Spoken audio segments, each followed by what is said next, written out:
ಪ್ರಜ್ವಲ್ ರೇವಣ್ಣ ಬಂಧನ ಸನ್ನಿಹಿತವಾಯ್ತಾ? ದಿನಗಳು ಹತ್ತಿರ ಬರ್ತಾ ಇದೆಯಾ? SIT ಬೇಟೆಗೆ ಅಂದ್ರೆ ಪ್ರಜ್ವಲ್ ಬೇಟೆಗೆ SITಯ ಕ್ರಮಗಳೇನು ಅಂತ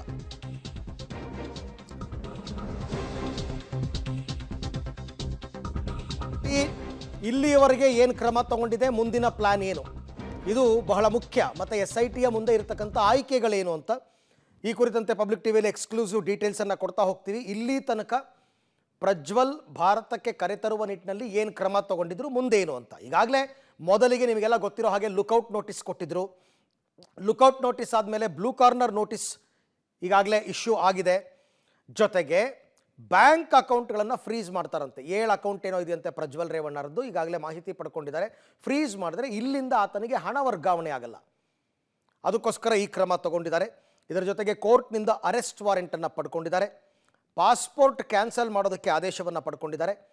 ಮುಂದೆ CBI ಮೂಲಕ ರೆಡ್ ಕಾರ್ನರ್ ನೋಟಿಸನ್ನು ಕೊಡೋದು, ವಿದೇಶದಲ್ಲೇ ಆತನನ್ನು ಅರೆಸ್ಟ್ ಮಾಡುವಂತಹ ಪ್ಲ್ಯಾನ್, ಅಥವಾ ಆತನ ಪಾಸ್ಪೋರ್ಟನ್ನು ಕ್ಯಾನ್ಸಲ್ ಮಾಡಿ ಗಡೀಪಾರು ಮಾಡಿಸುವಂತಹ ಲೆಕ್ಕಾಚಾರ.